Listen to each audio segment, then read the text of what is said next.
So that we know that our vertical asymptote will be moved over 3. So it will be at x equals 3. And we know that it's going to move, the horizontal asymptote will move up 1. So it will be here at y equals 1. We also know that it's going to be flipped over. So instead of being in the first and third quadrant here, it's going to be in the second and fourth quadrant. But when we do our 2 points, we'll be able to figure that out very easily. So if I let, okay, so my asymptotes are at x equals 3. So I'm going to let my 2 points be at 2. 3 minus 1 is 2. 3 plus 1 is 4. So here's 2 and 3. Then I'm going to do negative 2 over x minus 3. And then I'm going to do negative 2 over x minus 3 plus 1. So I'll just add 1 here. So if I let x equal 2, 2 minus 1 would be negative 1. So negative 2 over negative 1 would be 2. And then I add 1 to it and I get 3.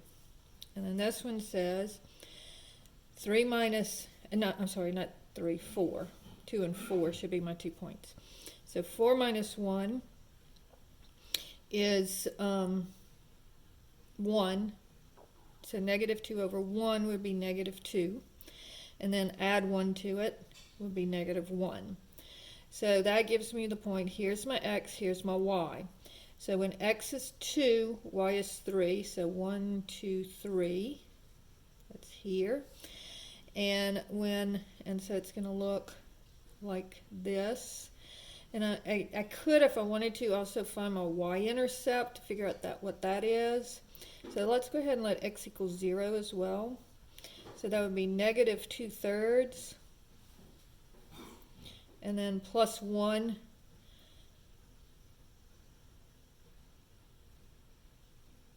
Excuse me, negative 2 over negative 3 would be positive 2/3. Plus 1 would be 1 2/3. So 1 2/3 would be about here. It's going to look like this.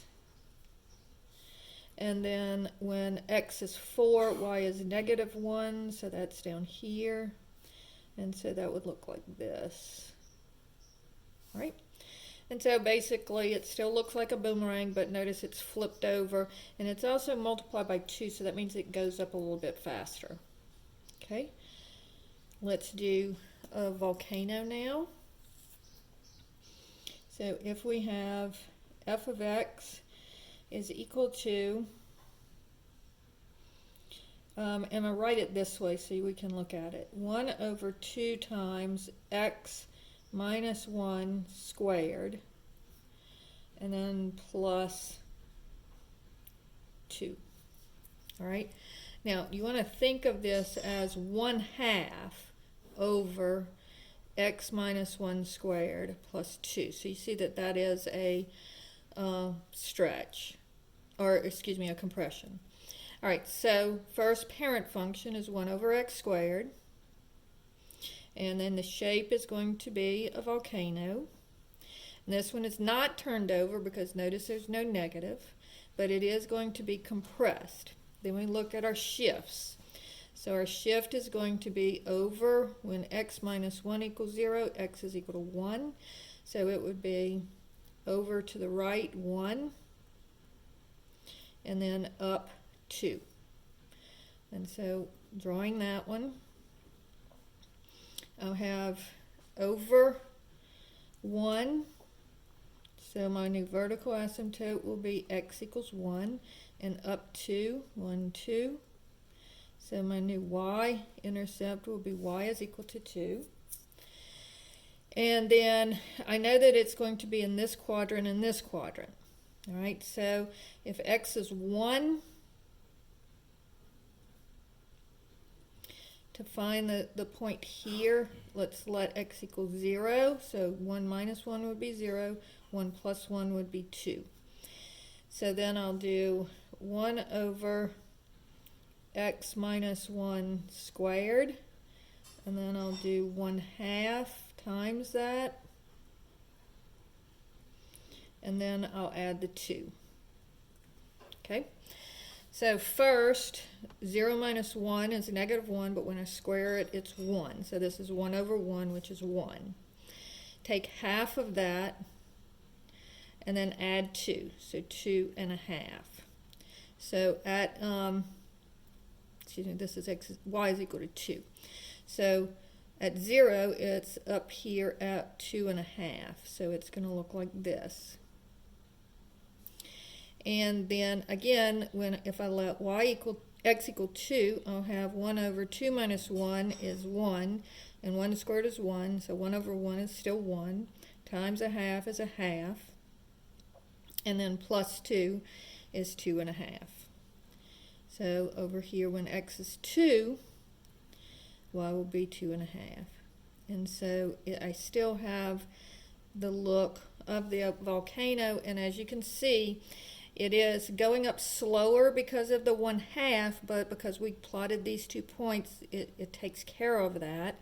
We saw that it shifted our asymptotes, and we have still the same shape that we had before. It's not reflected at all, so there would be no reflection. All right, problem number 5. Let's do a square root. So let's say f of x is equal to 2 times the square root of 1 minus x minus 2. All right. So notice there's a couple of things that we want to notice here. First of all, what is the parent function?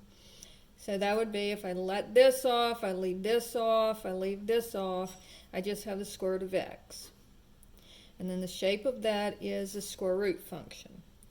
Now, remember on this one, that the denominator has to be, not the denominator, the stuff under the radical, so 1 minus x has to be greater than or equal to 0.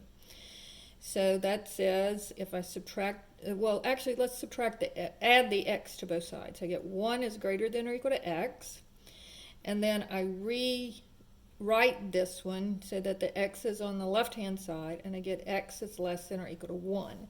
Because remember, when you do this, the alligator's eating the 1 over here, so the alligator wants to eat the 1 over here. So 1 is greater than x is the same as saying x is less than 1. All right, so that means it's going to go backwards because x has to be less than 1. So my vertex got shifted to the right 1 because 1 minus x equals 0 gives you add x to both sides. 1 is equal to x. So it shifted over 1, and then it shifted down 2. And then it's going to go backwards like that. So I only need 1 point here. So if this is 1, I know that I'm going to let x equal 0, all right, to get that y-intercept there. So first I'll have the square root of 1 minus x. Then I'll have 2 times the square root of 1 minus x. And then I'll have 2 times the square root of 1 minus x minus 2.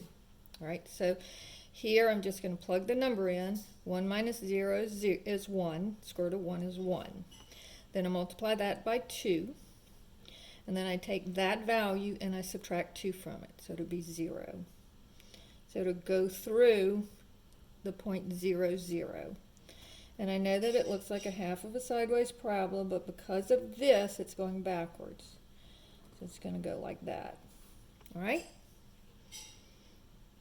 So now the only one that we really have left is let's do we did a sideways snake, so the snake's very similar to it. If I have f of x, if I have a linear function, is equal to 2x minus 3, or let's make it negative 2x minus 3. Notice that this is a line, and my y-intercept, so I know that this is y equals x, so I know that it's a line.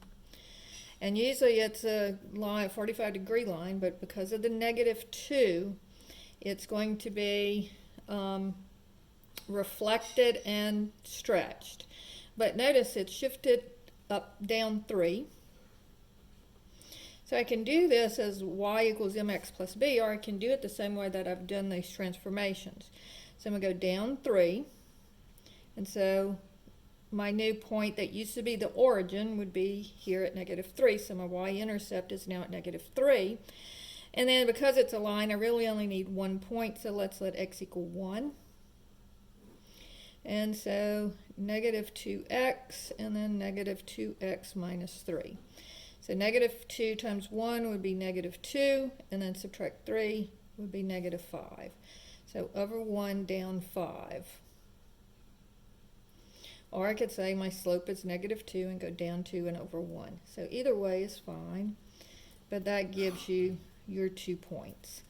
And so that finishes up transformations. So just to go over it one more time, first we're going to look for the parent function. Once we know the parent function, that tells us the shape of the graph. Then we're going to see how it's shifted vertically and horizontally. We're going to look for negatives, and we can either have a horizontal reflection or a vertical reflection. So if it's flipped about the x-axis, it's going to look like this, where the negative is just out in front of the whole thing. And notice how this one, instead of being in the first and third quadrant, it was in the second and fourth quadrant. And then we can also have a flip about the y-axis like this one, where, and this is, again, really the only one we need to worry about because it's the one that goes backwards. And then the last thing is the stretch and compression. And when you plot points, that pretty much takes care of all of it. And so that finishes up everything about transformations and graphing these basic functions.